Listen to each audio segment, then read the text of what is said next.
They found the tomb of a royal doctor who lived over 4,000 years ago, a man who held pharaohs' lives in his hands.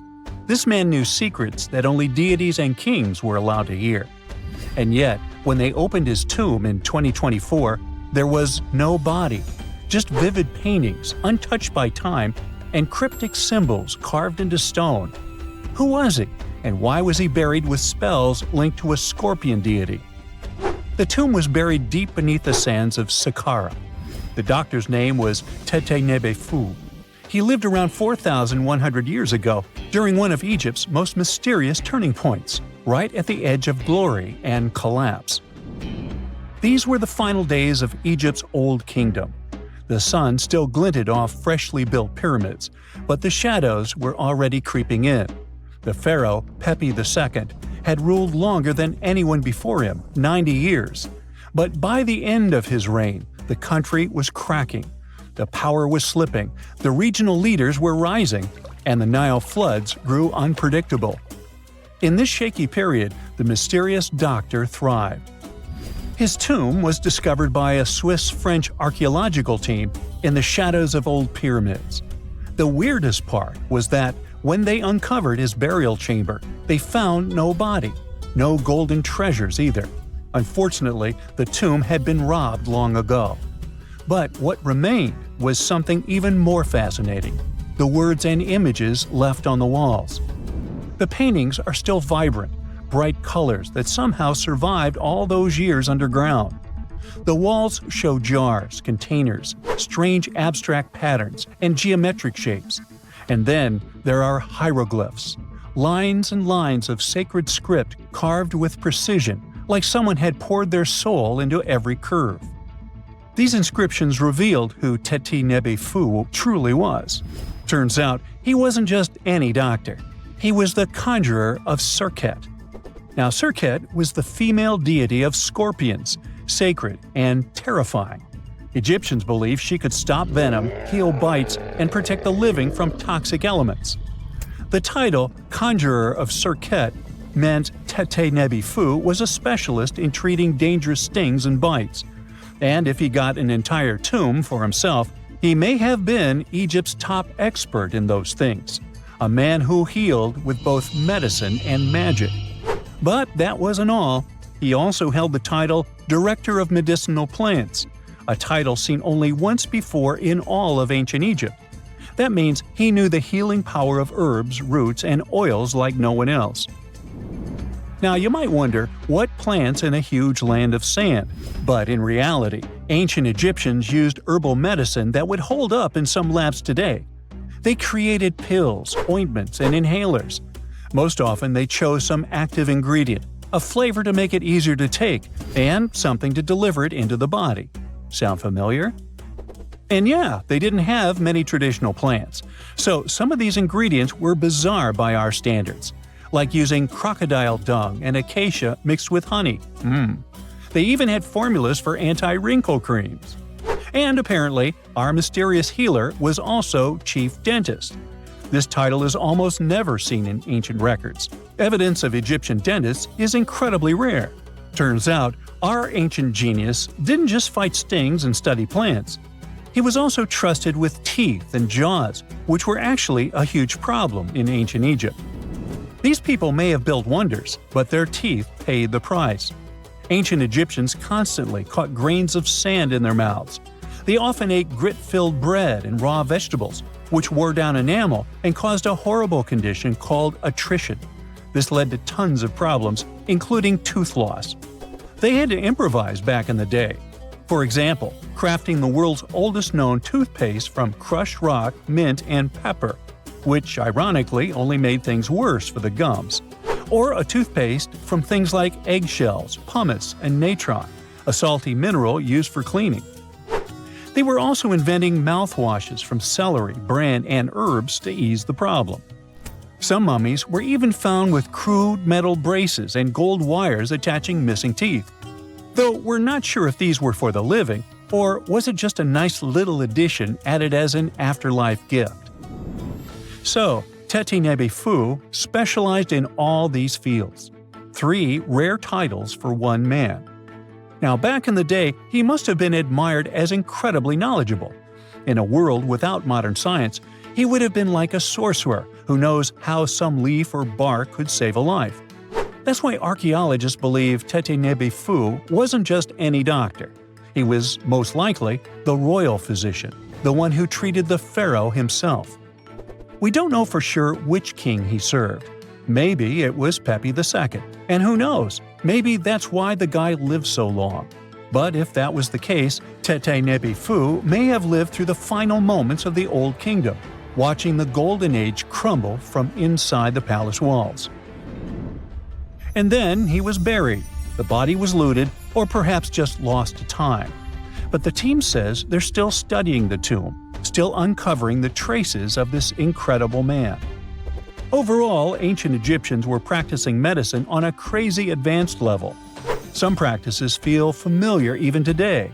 They had hospitals, specialists, surgeries, and many more things, even medical schools. Both men and women were allowed to be doctors. They healed with various methods and practiced surgery with actual tools, scalpels, forceps, even sutures. Some doctors treated only the eyes, others the teeth, the stomach, or even what they called the hidden diseases. They knew how to clean and dress wounds, could set broken bones using splints made of wood or reeds wrapped in linen, and even prevented infections. There were even proctologists. They also built the first prosthetics, like a wooden toe with leather straps that help people walk normally again. The oldest known prosthetic is 3,000 years old. Now, the most shocking part is how they actually even tried to remove tumors. A recent study looked at a 4,000 years old skull. It belonged to a man in his 30s. There were signs of past tumors, and around 3 of them, there were marks, surgical cuts made with a metal tool. That suggests someone attempted to remove or study them, maybe treatment, maybe an autopsy. There was another skull of a woman over 50 years old. It also showed similar signs, but with healed fractures from an earlier injury, which is amazing because her treatment might have actually been successful. Being a healer in this society meant something powerful. It meant being a priest, a scientist, and a magician all at once. To ancient Egyptians, medicine was a necessary art, and they treated it with as much reverence as they did their deities. That's because they believed that sickness could be both physical and spiritual. So a doctor could recite a spell while applying a salve, and a lot of their treatments worked. The reputation of doctors in ancient Egypt was so strong that leaders from other parts of the ancient world, like Persia, actually sought them out. Even Homer, the Greek poet, once said the Egyptians were the most skilled healers of all. Of course, their understanding of the human body wasn't perfect.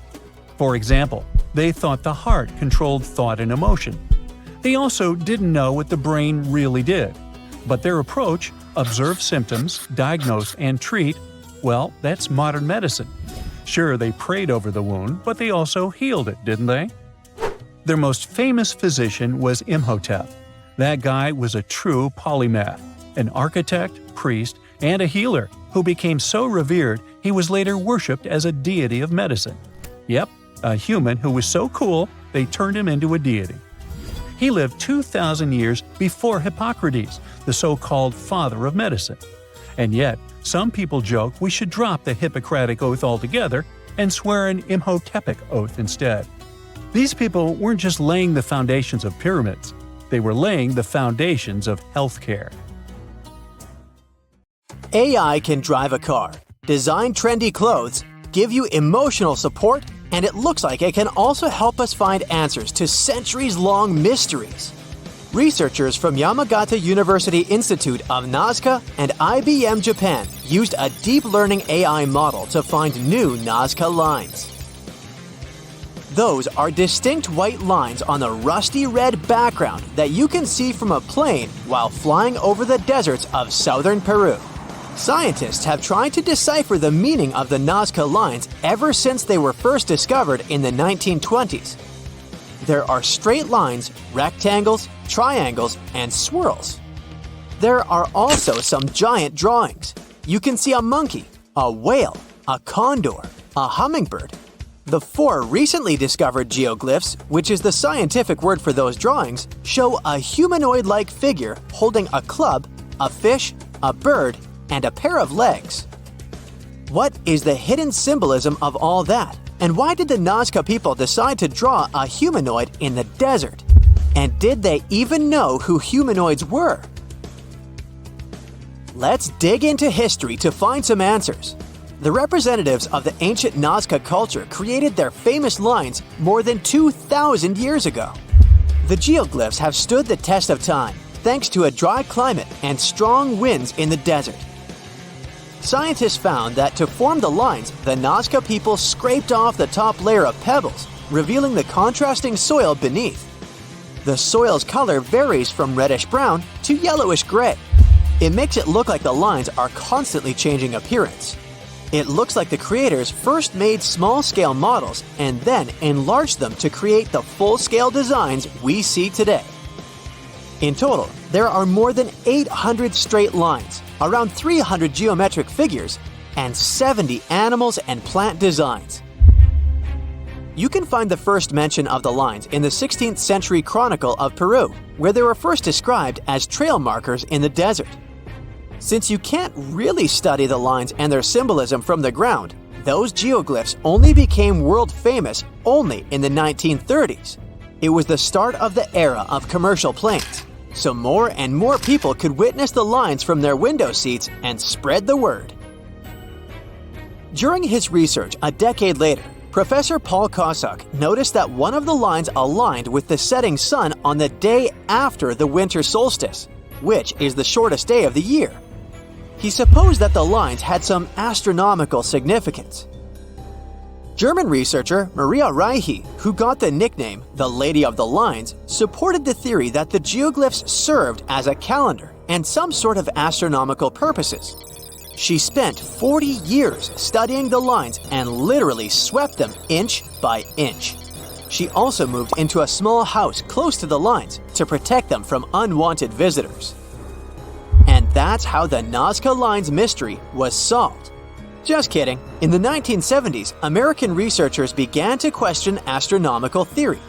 In a region like Nazca, one of the driest places on Earth with only around 20 minutes of rain per year, water is a real treasure. So the straight lines and trapezoids could have something to do with it. They could have been an ancient version of Google Maps, pointing at locations for rituals that the local people organized to get some water and help their crops grow. The images of animals in the Andes region are also related to water. Spiders are thought to be a sign of rain. Hummingbirds symbolize fertility, and monkeys living in the Amazon mean an abundance of water. That could explain the choice of symbols in the desert, but there's no strong proof to support this theory. So the work on explaining the meaning of those mysterious geoglyphs is going on. In the 21st century, the Nazca Lines have become the research ground for archaeologists from Yamagata University. Masato Sakai, a professor of archaeology, together with others on the team, are using high-resolution aerial photography and drones to discover and catalog the lines. They found images of humans, camelids, birds, orca whales, cats, and snakes, most likely created between 100 before current era and 300 current era. Some of the images are around 10 to 20 feet long, and that's why they were pretty tricky to notice. The largest geoglyphs are 1,200 feet across, which is about the height of the Empire State Building. The researchers believe the Nazca Lines were a form of communication in the desert for their creators. The linear ones pointed the direction from valley to valley. The ones drawn on slopes seem to have been drawn along ancient pathways between settlements. Professor Sakai explains that discovering new lines is tricky. Some of them are so poorly preserved that it's hard to spot them in aerial photos. There are also irrigation systems and roads all across the Nazca region, and it complicates the task. And that's where AI comes in handy. The team showed it pictures of previously explored Nazca Lines so it could learn what to look for. Then, AI went through tons of footage taken from planes and satellites and also laser data from previous surveys to identify the lines scientists hadn't found before. The system works 21 times faster than humans, and it made some curious discoveries. Scientists then traveled to the locations it chose to verify the findings. In 2019, AI helped to discover a humanoid-shaped character with a rectangular head who is holding a stick and wearing a headdress. It became a real puzzle for the scientists trying to understand the creature's role in ancient society. The little guy is neighbors with another famous geoglyph. It's a hermit, which is a subgroup of hummingbirds that lives in the forested regions of northern and eastern Peru. The largest of the recently found geoglyphs is a pair of legs. It's more than 250 feet across, about 4/5 as tall as Big Ben. Could be an homage to some ancient supermodel. The fish and the bird are around 4 times smaller. Why they are where they are is still a mystery. Listing new geoglyphs isn't the only way AI is helping scientists. It's doing a lot of good for astronomy. It analyzes vast amounts of astronomical data and uses its algorithms to identify patterns, classify celestial objects, and even predict new events. For example, AI models have been developed to detect and categorize galaxies, search for exoplanets, and identify rare cosmic phenomena. It also helped analyze data obtained by the Kepler mission to discover new Earth-sized planets circling other stars. AI is also transforming the field of chemistry. Machine learning algorithms can predict chemical reactions, discover new compounds, and optimize chemical processes. All of this helps scientists save a lot of time and resources in the labs. If you've ever written a thesis, you know that analyzing vast chunks of information can take forever. Now imagine you need to analyze the archives of the British Library's national newspaper. It's piles and piles of history. So, researchers are teaming up with the curators to develop special software that can analyze the vast amounts of data extracted from these collections. Computational linguists and historians will be able to delve deep into the past and get some insights into changes in society and culture.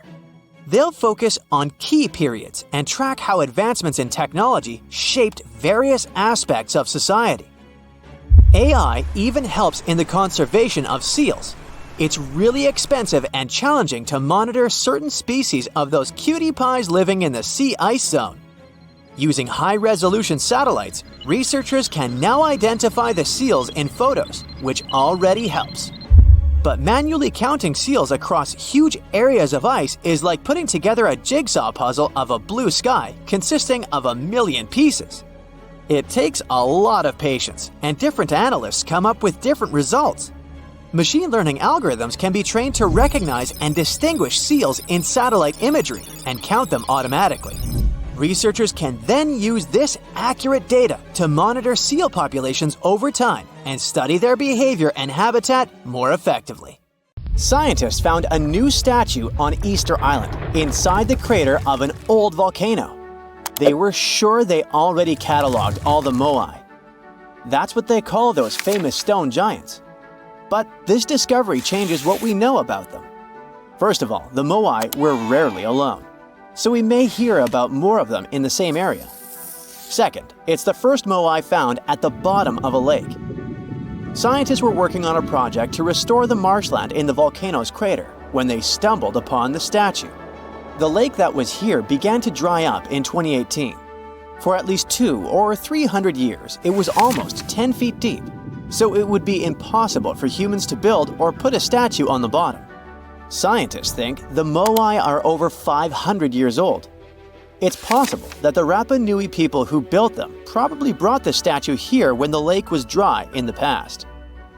The new find turned out to be slightly over 5 feet tall, which is smaller than the other statues on the island. It's a full-bodied one with recognizable features. Researchers also plan to do radiocarbon dating to find out the exact age of the statue. They don't plan to remove it from where it was found because the oldest members of the Rapa Nui community want it to stay where it is. Moai statues kept scientists puzzled for centuries. They knew that they were built as a dedication to the island's chiefs, but no one could figure out why they chose these various locations for the statues. Most of them were found along the coast of the island. Researchers from Binghamton University in New York decided to study the locations more closely and learned that it had to do with water. Easter Island has porous volcanic soil that absorbs rain easily, so there aren't enough streams or rivers and too little fresh water. Hundreds of years ago, the island's people relied on groundwater discharge to get drinking water. The water stored deep underground in rock or soil layers, called aquifers, reach a point where it flows up to the surface. When this underground water emerges near the coast, it mixes with the salty seawater, but the salt level remains low enough that the water is safe to drink. The islanders used to collect this water directly from the spots where it flowed out. And it looks like that's why they built the moai along the coast, right near their most important water source.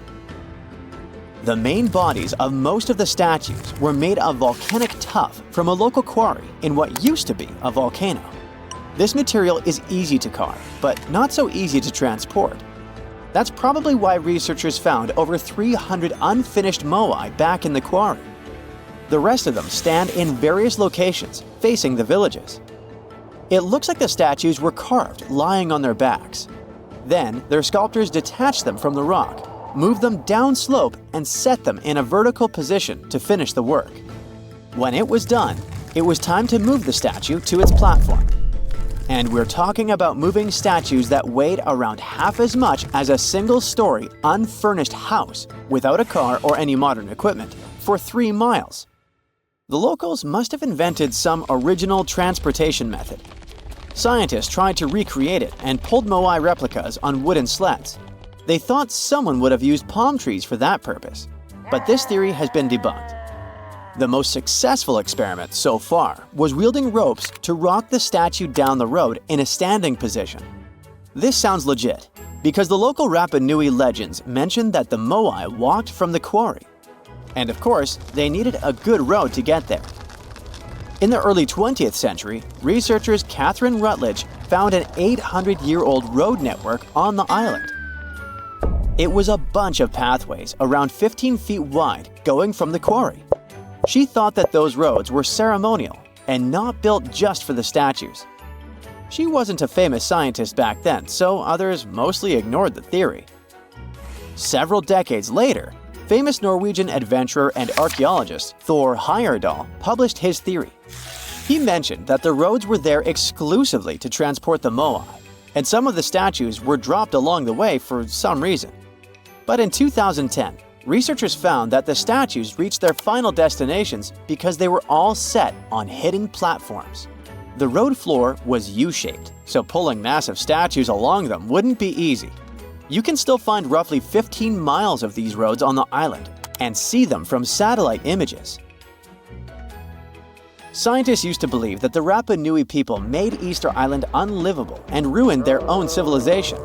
But a new study that used remote sensing data and machine learning says that the island's population didn't grow too big and collapse. Instead, the islanders figured out how to live in this challenging place and kept their population small and steady for hundreds of years. Researchers found amazing rock gardens as proof for this new theory.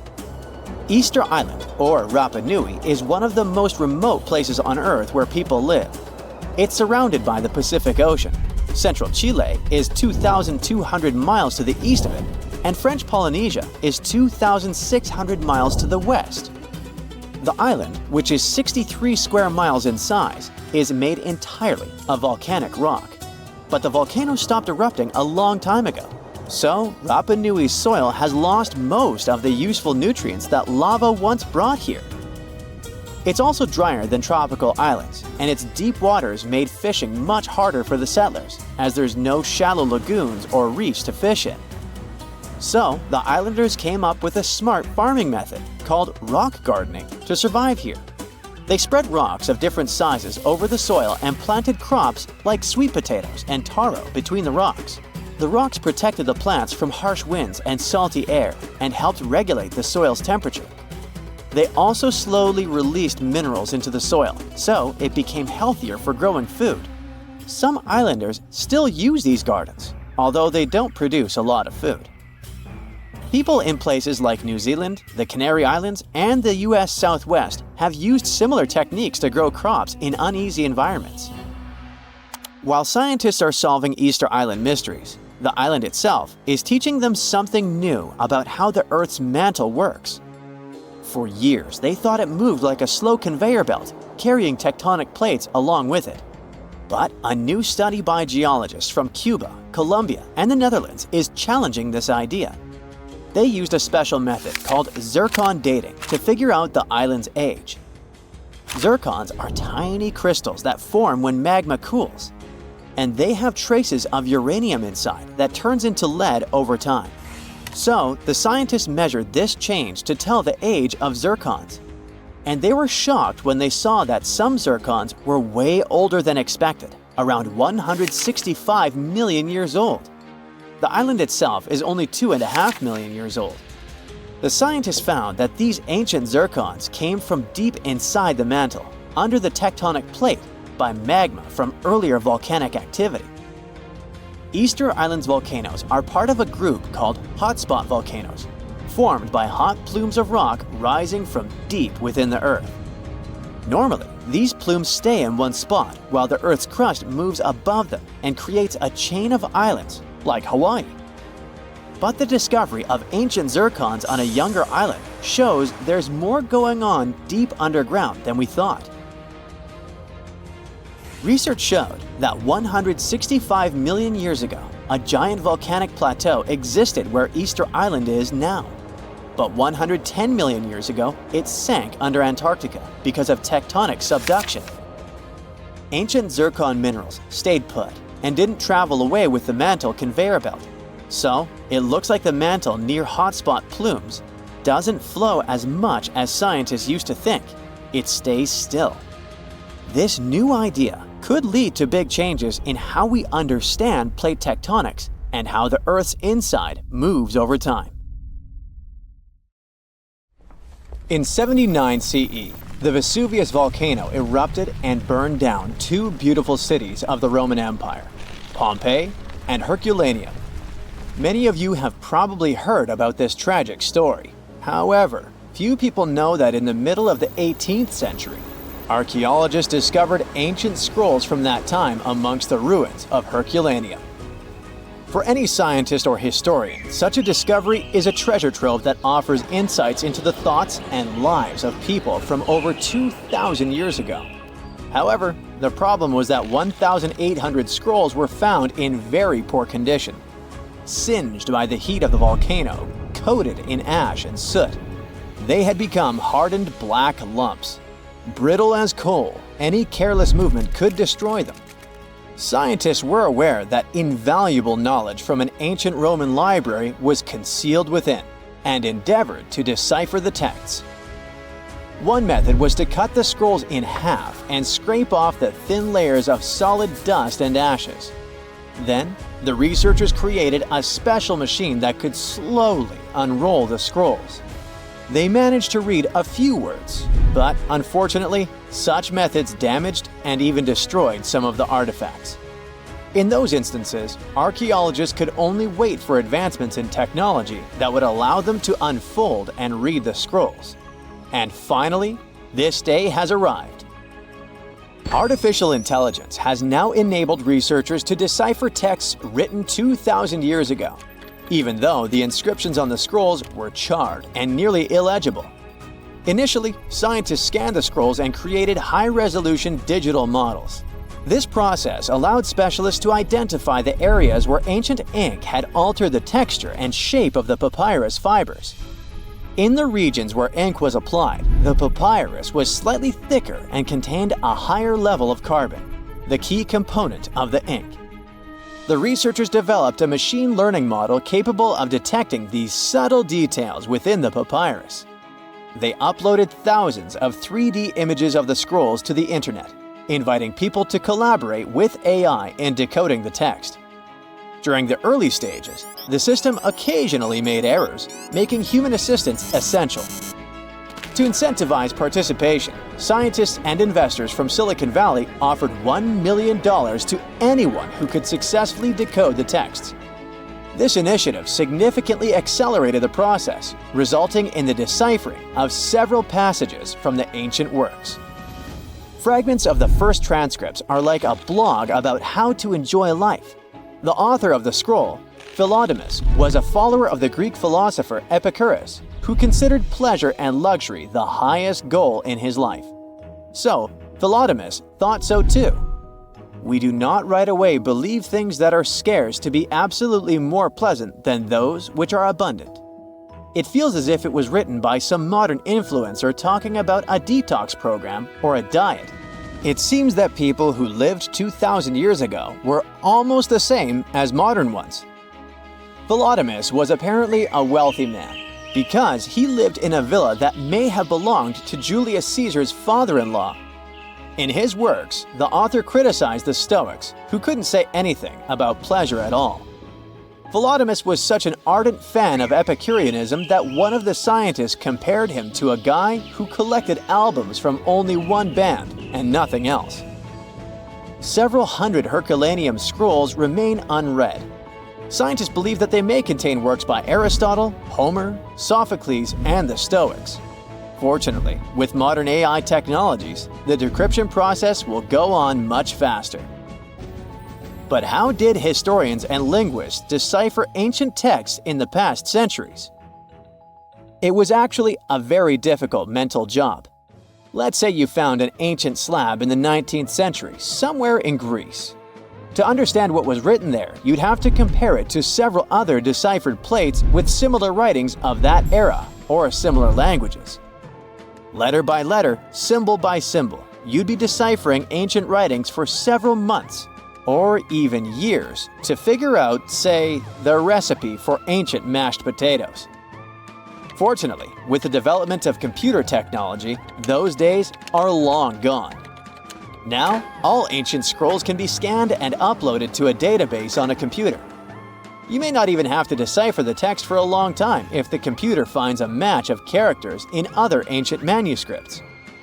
But even if you have a perfectly preserved piece of papyrus or an ancient book where all letters are visible, this doesn't mean that you and AI will be able to decipher it. One of the most famous encrypted texts is the Voynich manuscript. This work, which consists of 240 colorful pages, was acquired by Polish bookseller in 1912.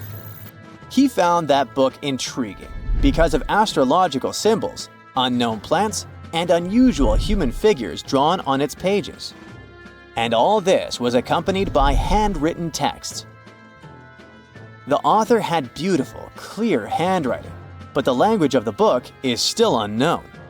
Someone wrote this art book around the beginning of the 15th century and divided it into 6 sections devoted to botany, astronomy, biology, cooking, medicine, and cosmology. Many scientists and linguists have tried to decipher the mysterious drawings with inscriptions, but no one has gotten reliable results. Even AI couldn't help this difficult task. Some believe that this book is dedicated to science, and others believe that it contains knowledge about witchcraft. Perhaps it's a mix of science and magic. According to one version, the manuscript is a medical textbook that copied information from other scientific works from the Middle Ages. Before the invention of the printing press, people copied books and rewrote them by hand without worrying about copyrights. It's possible that the author of the manuscript outlined all their knowledge about herbal medicines and the influence of astrology on health. People in the past believed that the state of the body and stars in the sky were connected. The coolest thing is that the book has been scanned. You can download it in high resolution and try to decrypt it yourself. Who knows? Maybe you will succeed and get some ancient secret knowledge. An unknown language or poor text condition may not always be a problem for linguists. Imagine that you open some copy of classical literature dated to the 19th century. You read the pages carefully, and at the end of the day, you feel slightly unwell. You read the book every day and feel worse and worse. At some point, you go to the hospital, and doctors tell you that you've been poisoned. Yeah, sometimes working with old books can be literally dangerous for your health. There are even catalogs of poisonous books in the world. They are toxic not because someone intentionally sprayed them with poison to hurt the reader, but because people wanted to make books look more colorful. Recently, 2 such books have been withdrawn from the National Library of France because of their bright green covers. The pages were ordinary, but the hardcover could have been coated with arsenic. The mass production of books took place in the 19th century. Book publishers wanted to release as many copies as possible, so they used not expensive leather covers for them, but cheaper fabric options. To make a book attractive to customers, they painted them in bright green, yellow, red, and other colors. They got the green color of the cover thanks to the bright pigment created from copper and arsenic. It was a very cheap dye, but brighter than other dyes containing copper carbonate. An arsenic dye was used not only for books, but also to create candles and wallpaper. The problem was that the dye's pigment decomposed quickly and released toxic carcinogenic fumes. Arsenic caused severe health problems. People calmly lived in their homes and couldn't understand what was happening to them. The same thing happened to many readers of that time. It was only by the end of the 19th century that people stopped selling toxic items. Now, to read a poisonous book, if you want to do it that is, you have to wear gloves and a protective mask. And after work, wash your hands thoroughly. So looky here, scientists discovered ancient artifacts near King Tut's tomb. Turns out, his VIP final resting place looks more like a public graveyard with about a dozen wooden coffins that's been there for around 3,600 years. Okay, I might have exaggerated a tad. The 11 tombs weren't exactly right next to King Tut, but they were close, near the same city of Luxor. New findings in Egyptian tombs can help us piece together what life was like in ancient Egypt. And guess what? Ancient Egyptians seem to have been remarkably like us, modern humans. Say, the women have always loved jewelry, and archaeologists retrieved a beautifully made necklace with 30 amethyst beads and 2 agate beads, plus a hippo head amulet. Bet it was all the rage back then. Researchers also discovered 2 copper mirrors. One had a handle shaped like a lotus, and the other was decorated with Hathor, the ancient Egyptian deity of the sky, women, fertility, and love. These recent excavations near Tutankhamun's burial site led to another jaw-dropping revelation. For the first time in thousands of years, fragments of Queen Hatshepsut's Valley Temple were uncovered. This fearless woman was thought to be the second female pharaoh, who ruled with both courage and wisdom, leaving a legacy as solid as the stones themselves. Her temple, hidden for ages, opens a window into a time filled with power, intrigue, and spiritual devotion. Archaeologists found over 1,000 beautifully decorated stone blocks on the outskirts of Hatshepsut's funerary temple. There were very few women who managed to take the throne in ancient Egypt. Another tomb was found nearby, and it belonged to the overseer of Queen Teti Sheri's palace, whose name was Jehuti-Mez. Queen Hatshepsut seems to have even more tombs, aces up her sleeve. These tombs were carved into the rock instead of being built as pyramids, showing a unique ancient perspective on how to protect the soul in the afterlife. Experts managed to retrieve some cool ancient pieces from the site. Toys made of clay, mummy masks, winged scarabs, and some amulets. Sadly, there surely used to be way more artifacts, but over the last centuries, there have been people other than archaeologists to stumble upon this site. It's likely that looters got to these tombs before them and may have taken some valuable items. But they did leave behind some cool stuff for the researchers, like pottery used for offerings of bread and meat, along with archers' bows that connect the tomb's owners to the Egyptian military.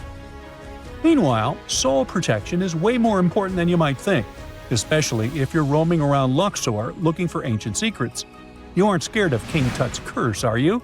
Let me tell you what happened to those who weren't scared, but promise me to take it with a dash of salt, okay? For years, Egyptologists, especially those who believed in paranormal activity, were convinced that there was an unsettling curse surrounding Tutankhamun's archaeological discoveries.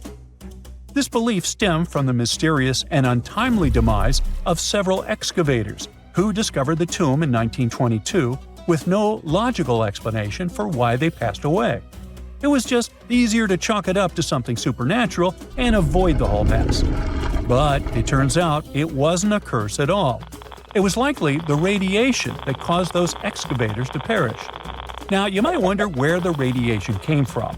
After all, while radioactivity was discovered in the 19th century, ancient Egyptians, despite their impressive pyramids, didn't have any radium lying around to make Tut's tomb glow like crazy. So, what could be the real story? It might have been toxic waste behind it all. Toxic levels of radiation from uranium and hazardous waste have been lurking inside the tomb since it was sealed over 3,000 years ago. The burial chamber of Tutankhamun's tomb reportedly has such high radiation levels that anyone who steps inside could easily end up with a fatal dose of radiation sickness or an incurable condition. By the way, you can have a somewhat similar level of radioactivity if you don't get rid of those moldy dinner leftovers you left to perish in your fridge a month ago. But this radioactivity isn't exclusive to Tutankhamun's tomb. Ancient Egyptian artifacts discovery is rewarding yet dangerous due to unusually high radiation levels in Old Kingdom tombs all over Egypt. Geiger counters have detected radiation at 2 sites near the Giza pyramids, and radon, a radioactive gas, has been found in several underground tombs in Saqqara. Interestingly, experts believe that the builders of these ancient tombs were aware of the toxins, as some eerie warnings were carved into the walls of many tombs. One inscription ominously declared, "They that break this tomb shall meet their end by a malady that no doctor can diagnose." Other ominous phrases like "forbidden," "due to evil spirits," only added to the fear that supernatural curses haunted these ancient sites. Ominous signs have stunned archaeologists since forever, but the fear grew even stronger a century ago with the mysterious passing of Lord Carnarvon, who funded King Tut's excavation in 1922 and reportedly explored the treasure-filled rooms, along with several others who entered the tomb. Arthur Weigall, another British Egyptologist who was present at the tomb's opening and is credited with starting the curse myth, passed away young when he was just in his 50s in 1934. Chances are the condition that made him pass was connected to radiation. In total, 6 out of the 26 people who were there when the tomb was opened met their end within a decade from various causes. Not only X-ray exposure, those reasons include asphyxia, stroke, heart failure, pneumonia, and even poisoning. Well, isn't this getting a little grim? There was one guy who opened the tomb and somehow managed to avoid the infamous curse, Howard Carter, or so it seemed. Some folks pointed to his survival as proof that the curse wasn't real. After digging up the tomb, Carter published several books on the topic and shifted gears from archaeology to dealing in antiquities for various museums. Despite dodging demise or injury, rumors swirled about how the curse may have impacted him in other ways. One of the big stories linked him to Lord Carnarvon's daughter, Evelyn. Some said he was madly in love with her, but she married someone else, so he chose to stay single. Others claimed they had an affair while she was in Egypt, which ended when her father passed away and she left the country for good. However, there wasn't much evidence to support these stories. Evelyn was just 6 when they met, and they remained friends until his last breath. She was even one of the few attendees at his funeral, but denied any romantic involvement, saying they weren't that close. A year after the revolutionary discovery near King Tut's tomb, Evelyn married politician Sir Brograve Beauchamp and had a daughter. That same year, Beauchamp toured the tomb with his parents, guided by Carter himself.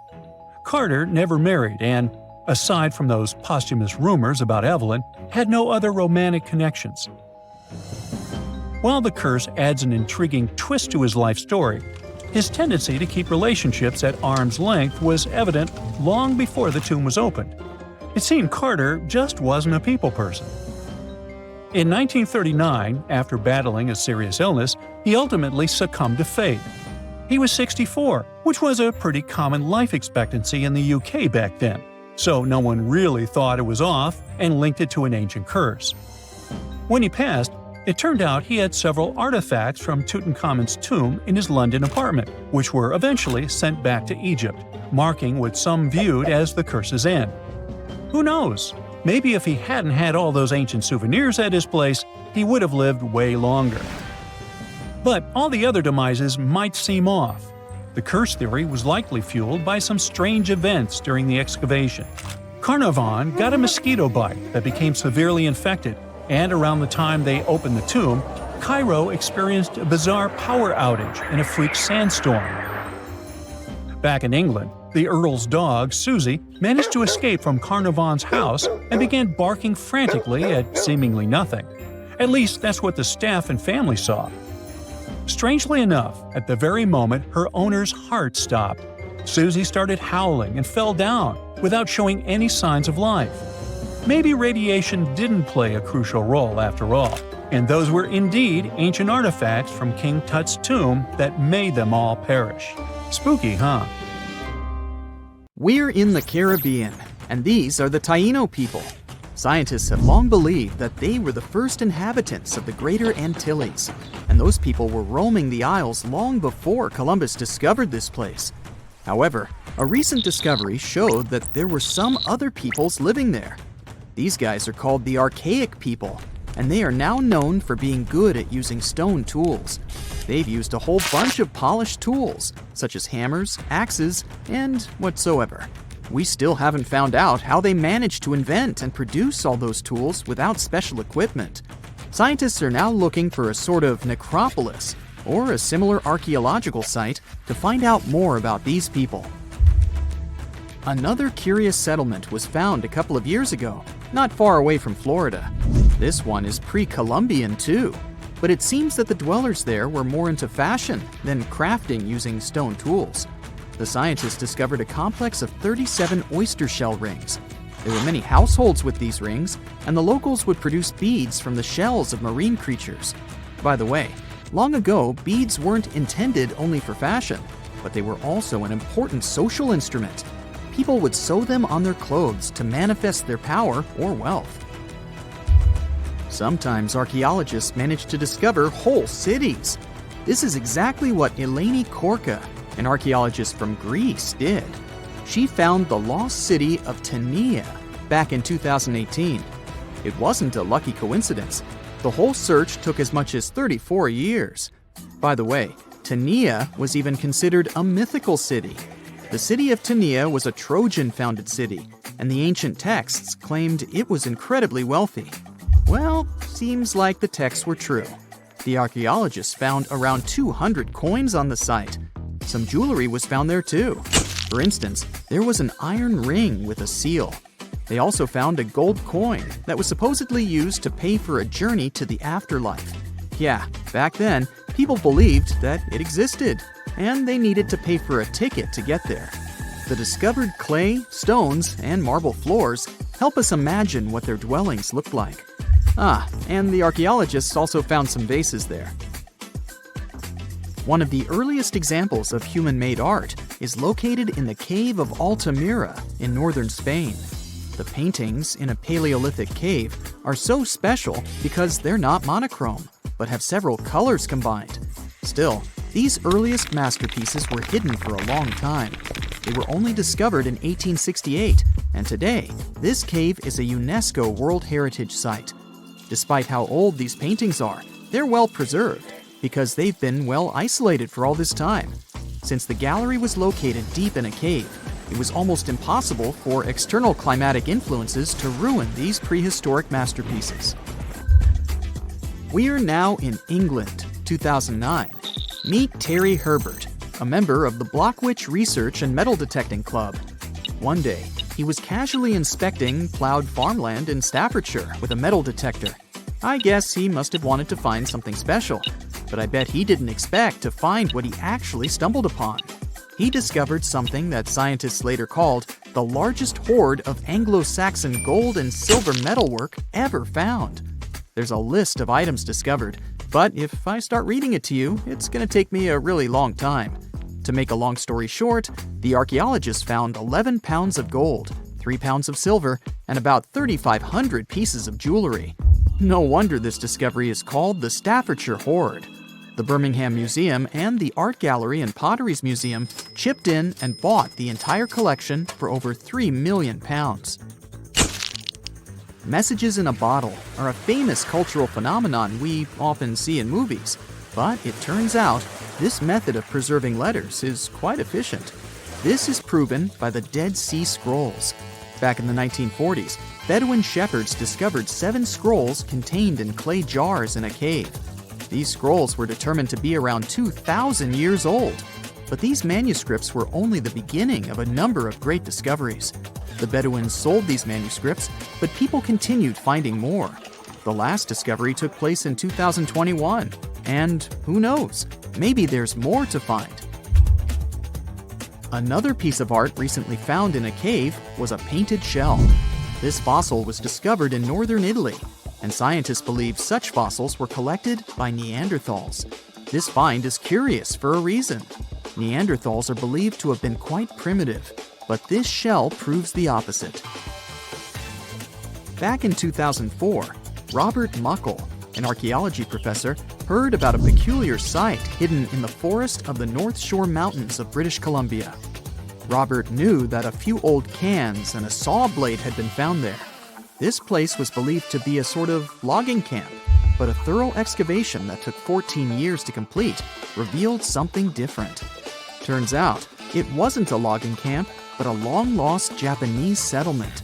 The archaeologists found around 1,000 items, such as white and blue rice bowls, teapots, pocket watches, sake bottles, and buttons. The ceramics weren't that well preserved, so they only discovered hundreds of fragments. In one of his interviews, Robert mentioned that they also found remnants of a bathhouse. The community that lived there was pretty small, since there were only about 14 houses found. The scientists believe that they must have lived there in secret. People have changed their preferences over the centuries. Fashion has certainly changed, and our houses too, not to mention our technologies. But there's one thing for sure that's been unchanged: our love for food. Scientists managed to discover some of the oldest examples of people's favorite food. They inspected some ancient pottery and managed to find traces of best-loved food dating back to around 2000 BCE. It all happened in Sicily. And guess what that food was? No, it wasn't pizza or pasta, but olive oil. And there's more. Researchers from Egypt discovered some lumpy substance in some ancient pottery, which turned out to be cheese. It dates back to the 13th century BCE. I guess it didn't smell nice, since that cheese is estimated to be over 3,000 years old and was bacteria-ridden. Cool fact here, this cheese must have been quite exquisite.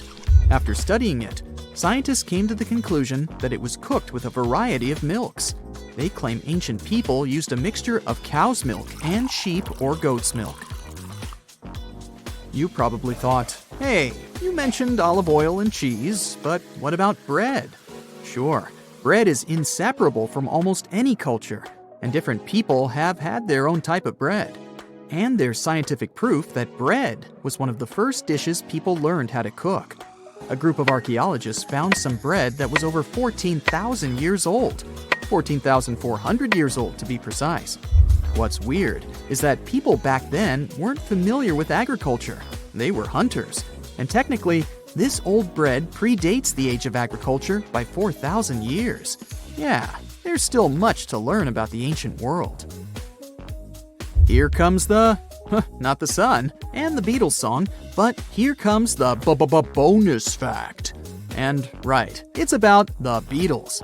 Yeah, I know, they're not exactly new. The band was formed in 1960. But not all of our facts have to be thousands of years old to be cool. Back in 1966, the Beatles did a live performance of their song Paperback Writer on the TV program Top of the Pops. The BBC somehow didn't record the performance, and all the fans were sure it was lost. Nope. Turns out that David Chandler, a fan of the Beatles, recorded the show with his personal camera. It was long forgotten and stored in the attic for many years. The recording was rediscovered in 2019. I guess that's a pretty cool find.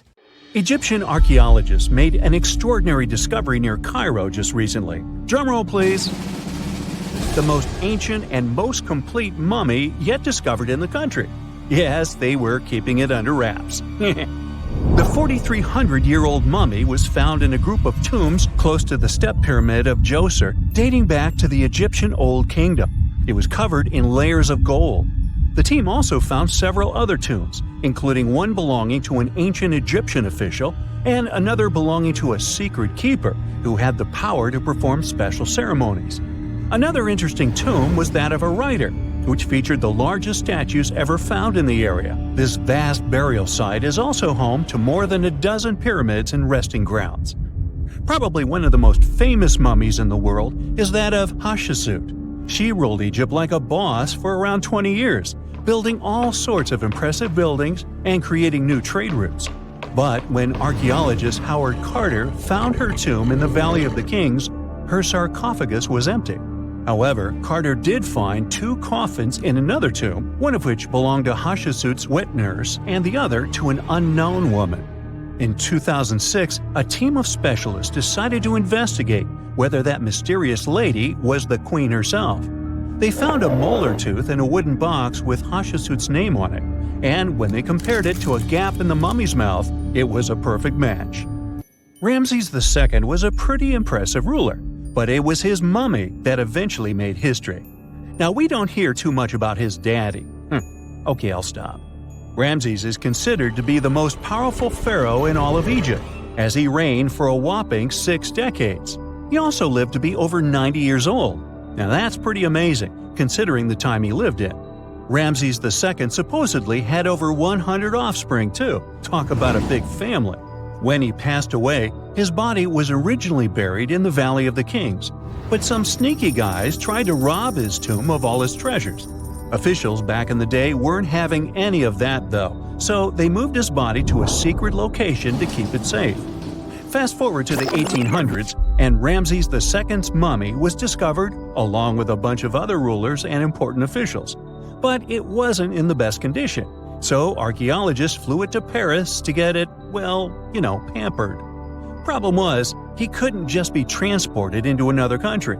The only solution available was to give Ramses II his own passport. His occupation was listed as king, and the document even featured his photo. Most mummies aren't necessarily known for having the most hydrated skin. But that of an ancient woman, also known as Lady Di, proves otherwise. No, not that Lady Di.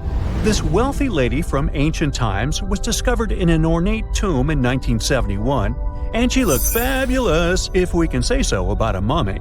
Thanks to the special conditions in her tomb, like the moisture in the environment and the lack of oxygen, her body was almost perfectly preserved. Her skin was soft, her hair was on point, and she was still flexible.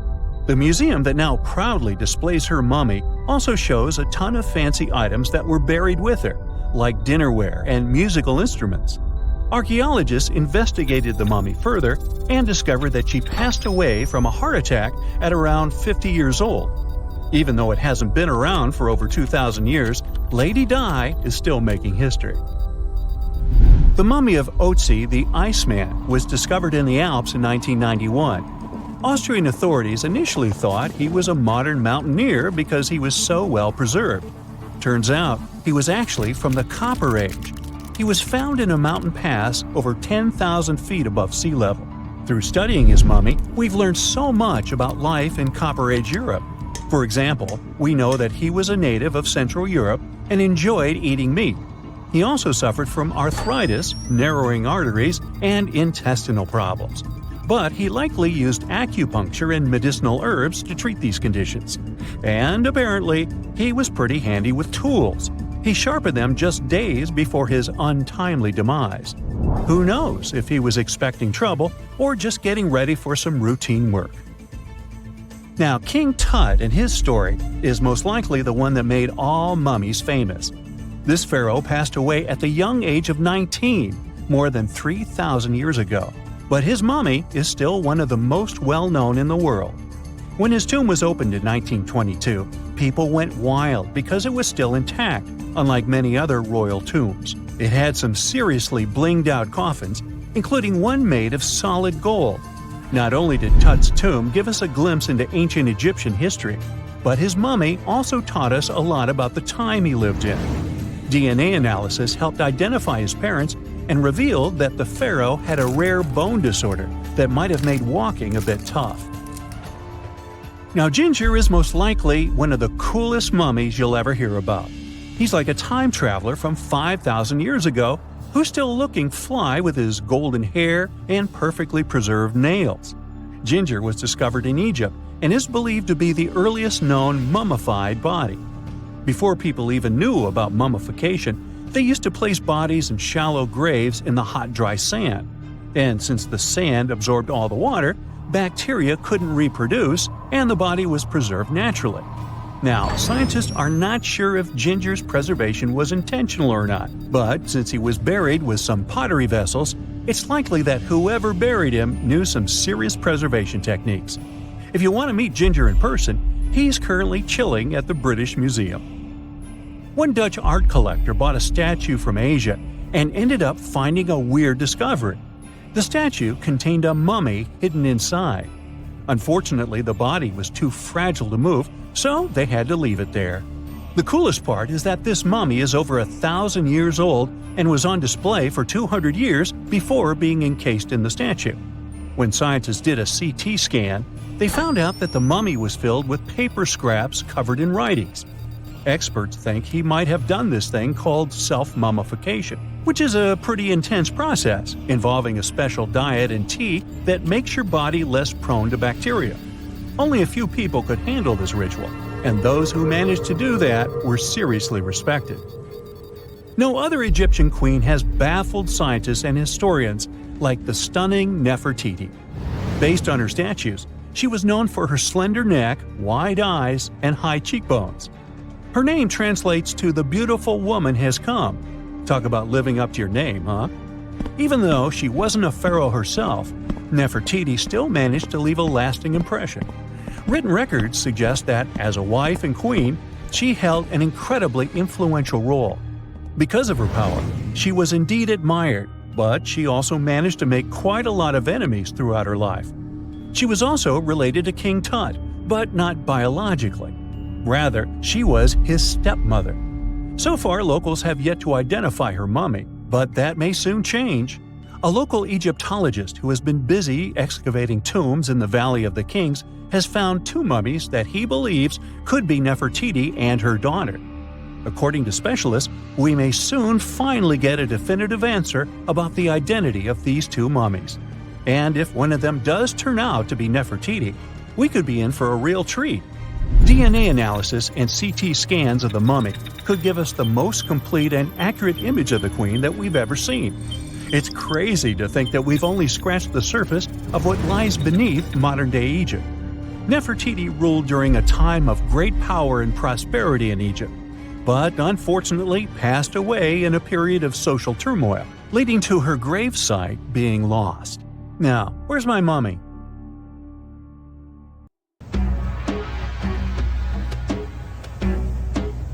This is not a dune set. This is a very real desert in Niger.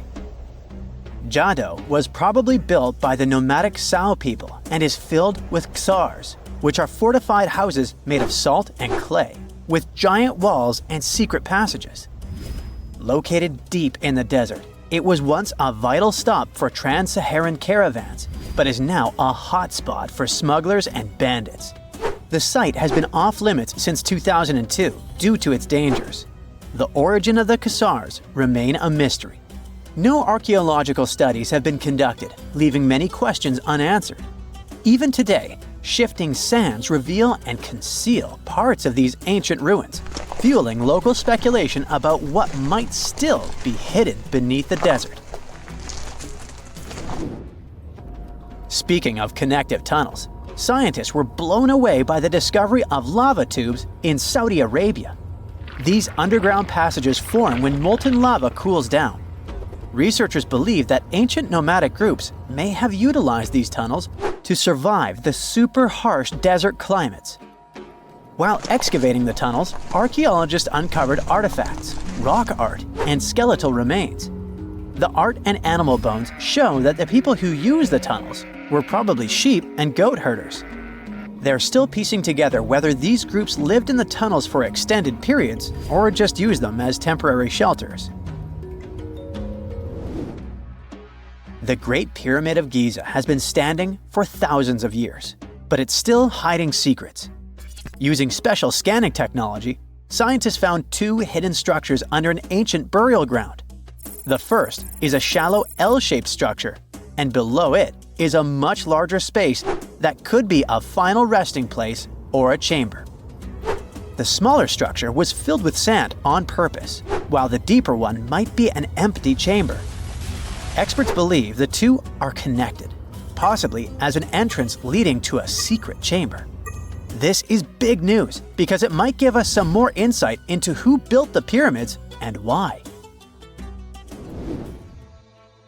The world is full of ancient writing, but some messages refuse to give up their secrets, like the mystery of the Bashplemi tablet. This unusual stone, pulled from a lake in Georgia, is covered in symbols no one can read. Even with modern technology, experts are completely stumped. The tablet is about the size of a book, with 60 symbols carefully carved into its surface, but 39 of them don't match any known language.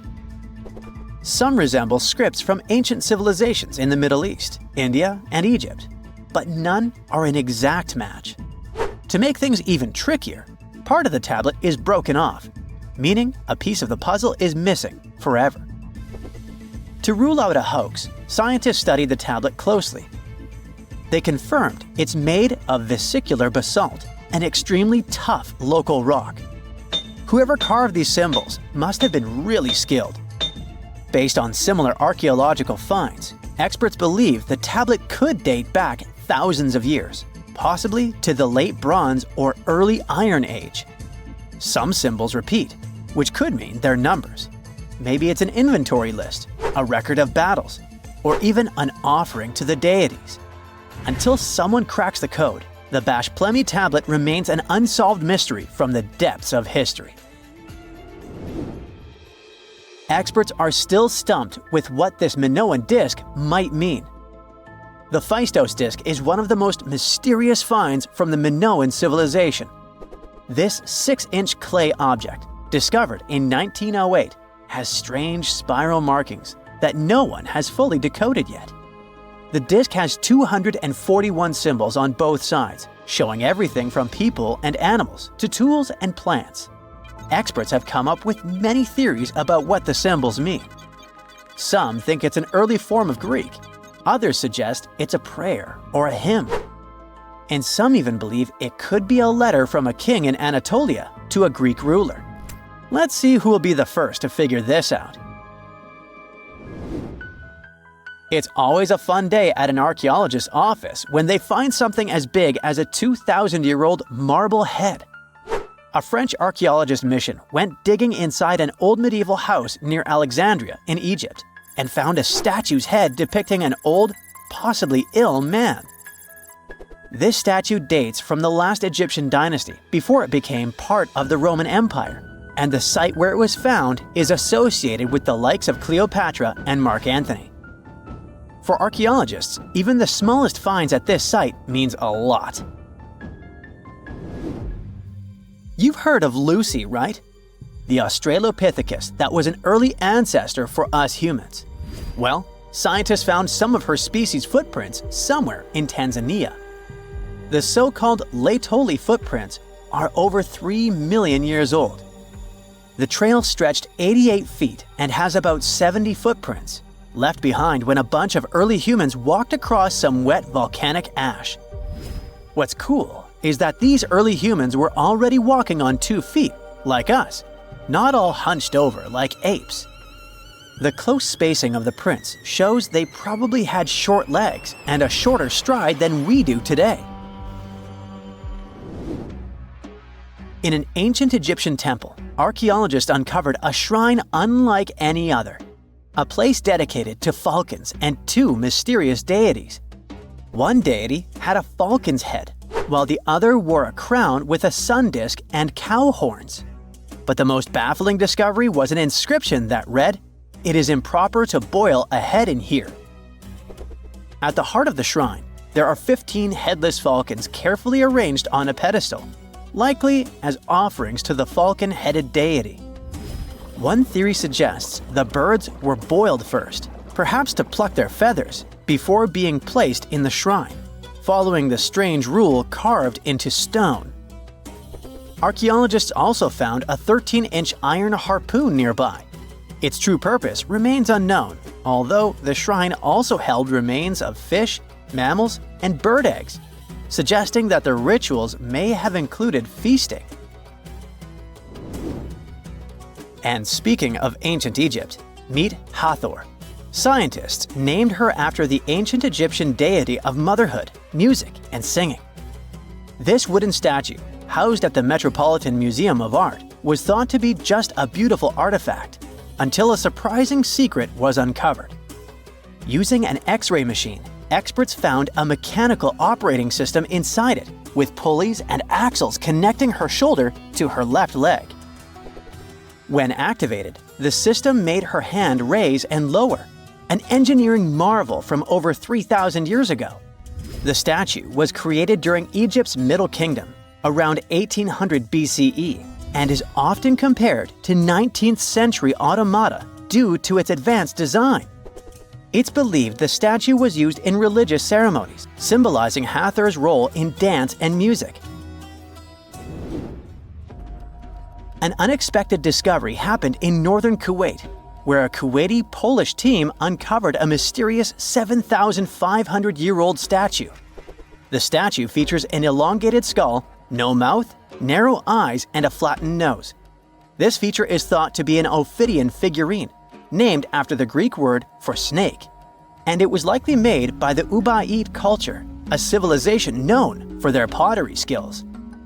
While no one knows exactly what role this weird statue played, it might have been linked to rituals or symbolic practices. Some scientists think these figurines, found in homes or final resting places, were tied to important cultural beliefs. We couldn't mention unresolved mysteries of this world without speaking about these elongated skulls. In the deserts of Peru, researchers uncovered 5 ancient skeletons, 2 with unnaturally elongated skulls. While head shaping was common in many cultures, these skulls defy explanation. Local legends tell tales of the so-called gentiles, a mysterious race banished underground by the powerful deities. Some say this is what the skulls represent.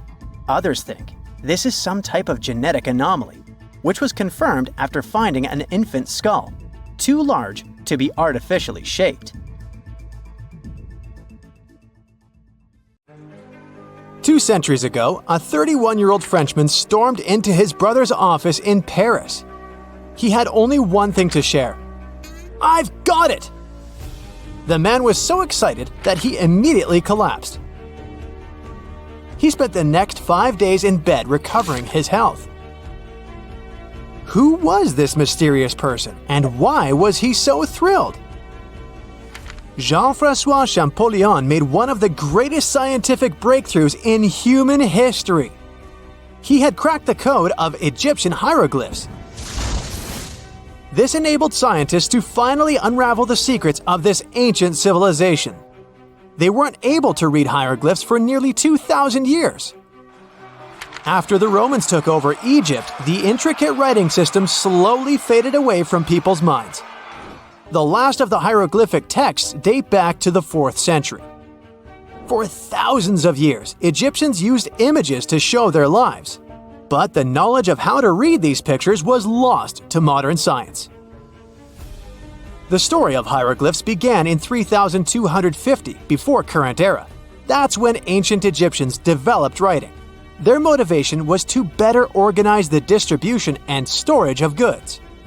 One of the earliest examples is a ceramic jar that had an inscription in black ink. There were 2 major writing systems. The first were the hieroglyphs, which literally means sacred carving. Egyptians carved hieroglyphs in stone on temples, tombs, and similar monuments for 3,000 years. They present a system of pictorial texts. A pictograph is a picture or a drawing that stands for an idea of a word.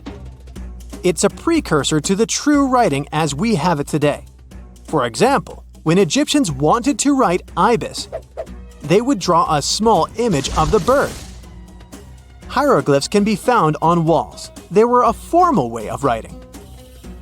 The other writing system was hieratic.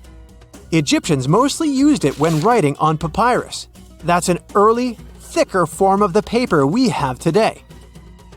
It soon evolved into demotic. This improved version became the most common writing systems in ancient Egypt. Then, in the early 4th century BCE, Alexander the Great took control of Egypt. This was the time when the Greek Ptolemaic dynasty ruled the country. You've probably heard of the last ruler of this dynasty, Cleopatra. During her time, Egyptian Demotic and Greek were used side by side. The two started mixing, and by the year 100, a new language emerged, Coptic. It slowly replaced the ancient writing system. Only Egyptian priests used hieroglyphs for the next couple of centuries, and then their meaning was lost to history. But not forever. Arabs were the first who tried to solve the mystery of the hieroglyphs. Medieval travelers came across these strange symbols and wanted to understand their meaning.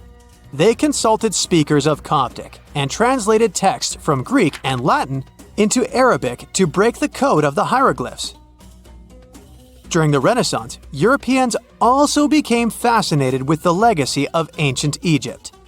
Scholars from the Old Continent believed that hieroglyphs were a group of symbols as opposed to a written language. This was all about to change in 1799.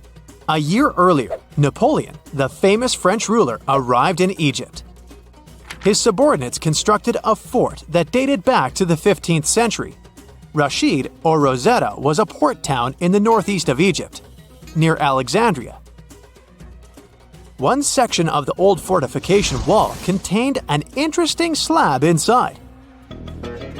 The stone tablet was made of a granite-like rock. It was just 40 inches high and 30 inches wide.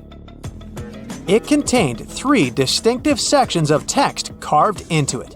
The letters were in 3 scripts and 2 languages: hieroglyphs, Demotic, and Greek. It was a fragment of a larger ancient stela. These are upright stone slabs that are used to dedicate to a person or an event, but the one from Rosetta was damaged. 2/3 of the hieroglyphic text on the top was missing. The bottom Greek text lacked a cornerstone. The only fully preserved section was the writing in Demotic in the middle of the slab. It eventually ended up in the British Museum. The scientific community was intrigued, and the race was on to decipher it. Prints and casts of the slab went out all over Europe. Scholars already knew ancient Greek, so in theory, this shouldn't have been so hard. The first people who saw the Rosetta Stone thought the process would take 2 weeks. In the end, it took 2 decades. The main issue was the fact that hieroglyphs and spoken ancient Egyptian didn't have a connection anymore. Scientists didn't know what sounds the letters on the slab corresponded to. Imagine if English disappeared 1,000 years in the future. Then someone finds a tablet with the word dog. At first, they wouldn't know how to read the word or the individual letters. Even if they figured out how to pronounce the word, they wouldn't know its meaning. This is what linguists were dealing with in the case of the Rosetta Stone. The careful study of the artifact produced another find. The texts weren't direct translations of each other. They both described the same event, but in different words. It was like you saw a movie with 2 friends, and then all 3 of you wrote different reviews about it. The original text was probably in Greek, but the translators added extra words to make it sound more Egyptian. An English physician and physicist, Thomas Young, made the first great breakthrough. He knew that the name Ptolemy appeared several times in the text based on the Greek translation.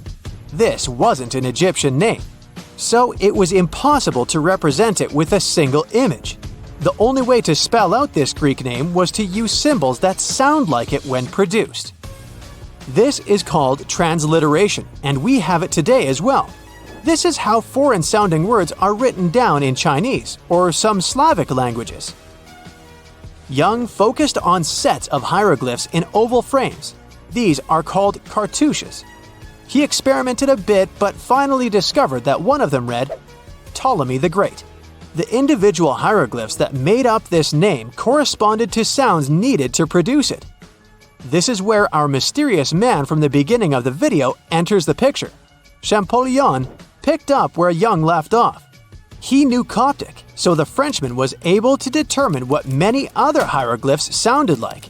The eureka moment was close. It came while he was studying a cartouche from a site dedicated to Ramses II. It had 4 symbols. The last 2 were the same. He determined this was the sound S. The first symbol was the sun. This is Ra or Re in Coptic. So the cartouche read Ra something SS. Can you already guess the name? Of course, it's Ramses. This breakthrough finally cracked the code. Ancient Egyptian wasn't a mishmash of cool-looking images. It was a phonetic language that Jean-François Champollion discovered in September of 1822. The stone slab is today known as the Decree of Memphis. The Egyptian Council issued it in this city in the year 196 before current era. In it, they expressed their loyalty to the pharaoh. They erected identical stelae and temples all across Egypt. The Rosetta Stone was just one copy of them, but its content is less important than the fact that Champollion's translation gave these ancient peoples their voice again. During the 1800s, European scholars didn't think that the Egyptian civilization was much older than classical Greek or Roman. Now that scientists could read hieroglyphs, a whole new chapter of human history opened. One of the most famous finds in the history of archaeology happened in 1922. That's when the British archaeologist Howard Carter discovered the tomb of Pharaoh Tutankhamun in Egypt's Valley of the Kings. The whole world admired King Tut's golden mask. But without Champollion's pioneering work, it would be impossible to know who its owner was. The young pharaoh's cartouche is phonetic. For instance, you pronounce the pictograph of a chick as the vowel U. The symbol for the key of life is an ankh, and there is a shepherd's crook in the end. It symbolizes the word ruler.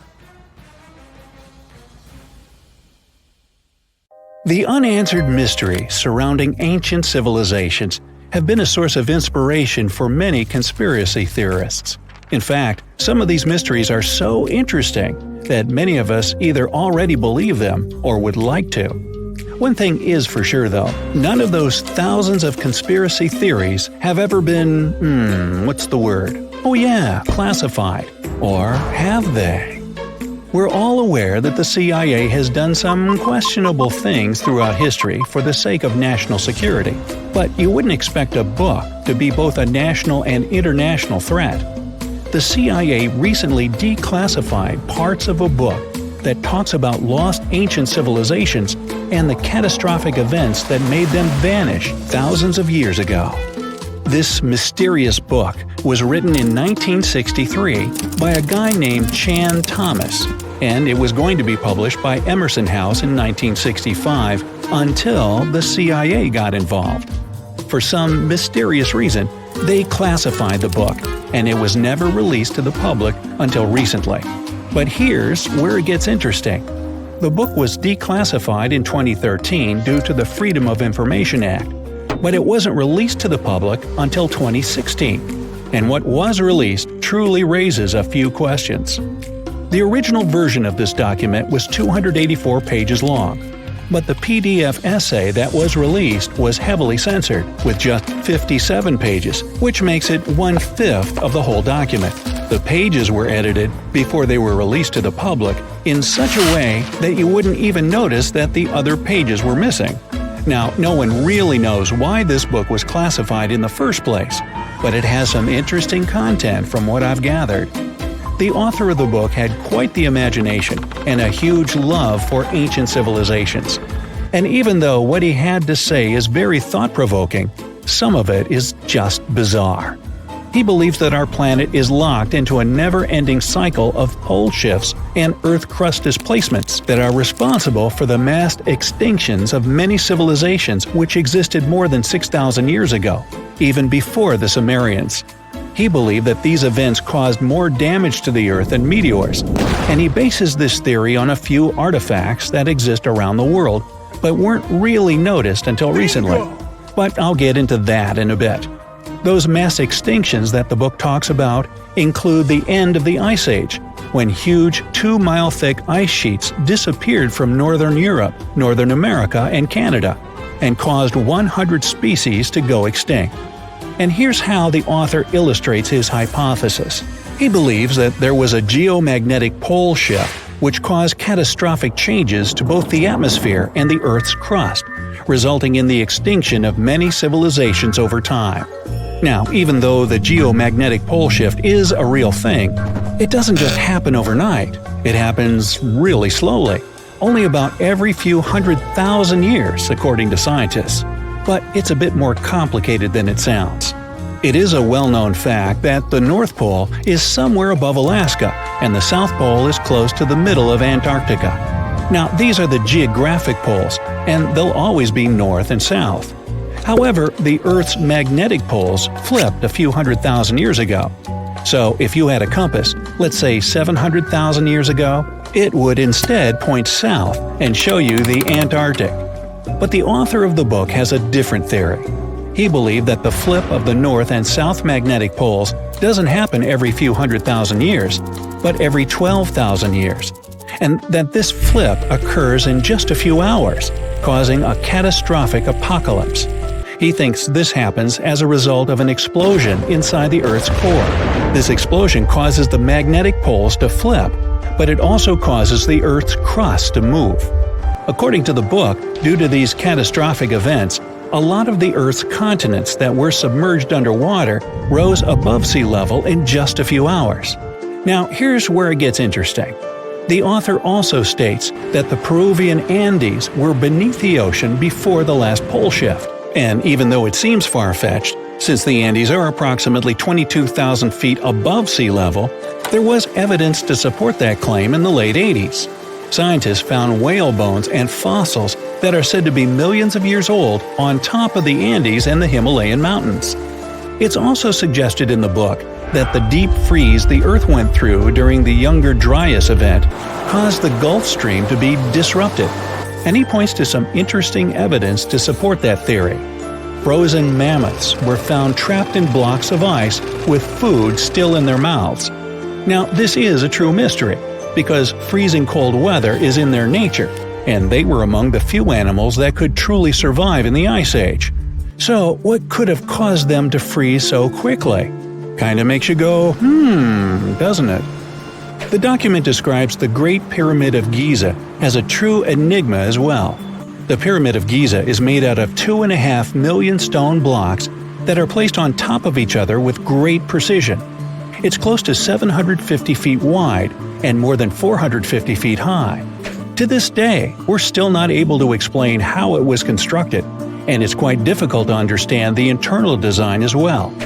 On the inside, the pyramid has no similarities to the other pyramids, and, despite popular belief, there were no mummies found in any of them. If you think that's a bit weird, wait for the next one. There are absolutely no hieroglyphs found in any of the pyramids, and that goes both ways. What do I mean? There are also no pyramids, or anything that resembles a pyramid, in any hieroglyphs either. Mr. Thomas believes that the pyramids were created hundreds of thousands of years before the Egyptians by a civilization that went extinct. Speaking of civilizations, in his book he even mentions the Greeks. He claims that in Greece, there was another ancient race of people that went extinct as well. He claims they were extremely tall with blue eyes and blonde hair, and had access to advanced technology that the Greeks couldn't have known about in their prime. Now, before we drift too far away from the stone blocks, let's talk about another mystery, the temple in Baalbek, Lebanon, and its ginormous foundation blocks. Those stones, which make up the Heliopolis, were also used for the temple in Rome. The foundations of the temples are made of 900-ton trilithon stones, and according to the author, this is proof that there must have been a lost ancient civilization with advanced technology. Now, most archaeologists claim that those stones were made by the Romans.